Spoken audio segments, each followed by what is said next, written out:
కల్ల నిజములెల్ల గరళ కంఠుడెరుగు నీరు పల్ల మెరుగు నిజముగాను తల్లి తానెరుగును తనయుని జన్మంబు విశ్వదాభిరామ వినురవేమ. కల్ల అంటే అసత్యం, గరళకంఠుడు నల్లని కంఠము గల శివుడు. నీరు పల్ల మెరుగుతుంది అంటే నీరు పడిపోయిందనుకోండి కింద, ఎక్కడ డౌన్గా ఉంటుందో ఆ ప్లేస్లోకి మనం చెప్పక్కర్లేదు, అది అలాగే వెళ్ళిపోతుంది.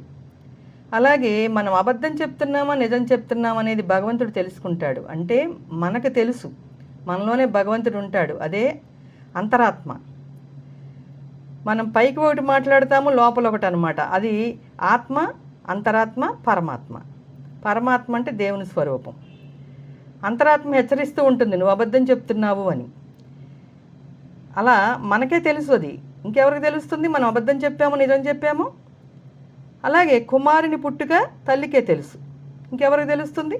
పుట్టగానే తల్లి స్పర్శ చూస్తాం, తల్లిపాలు తాగుతాం, అమ్మ అని పలుకుతాం, అమ్మ చెప్పినట్లు వింటాం. అలా సత్యము అసత్యం అనేది భగవంతుడు తెలుసుకొను అంటే మనం చెప్పే మాటని అబద్ధం చెప్తున్నామనేది నిజం చెప్తున్నామనేది మనకి మాత్రమే తెలుసు. ఎలా అంటే పెన్ను ఏం చేసావురా, రోజు ఇస్తున్నాను రోజుకో పెన్ను అంటే పెన్ను పోయింది అంటాం. అది అబద్ధమా నిజమా అనేది మనకు తెలుసు. పెన్ను పోయిందో విరిగిపోయిందో లేదా ఫ్రెండ్కి లేకపోతే ఇచ్చామో అనేది మనకు తెలుసు. అది తల్లిదండ్రులకు కానీ టీచర్స్కి కానీ ఎవరికి తెలుస్తుంది? మనకు కాక. తర్వాత బాధపడతాం, అయ్యో అబద్ధం చెప్పామే అని. వాళ్ళు ఎంతో బాధపడి మళ్ళీ కొనిస్తారు.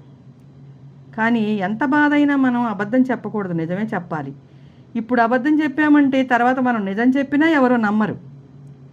అందుకని ఎప్పుడు కూడా మనం నిజం చెప్పడానికే ప్రయత్నించాలి.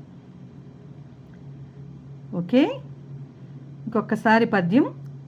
కల్ల నిజములెల్ల గరళ కంఠుడెరుగు నీరు పల్ల మెరుగు నిజముగాను తల్లి తానెరుగును తనయుని జన్మంబు విశ్వదాభిరామ వినురవేమ.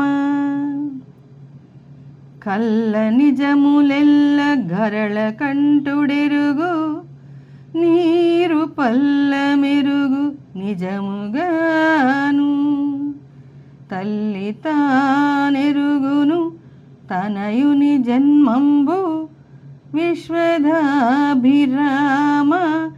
వినురవేమ.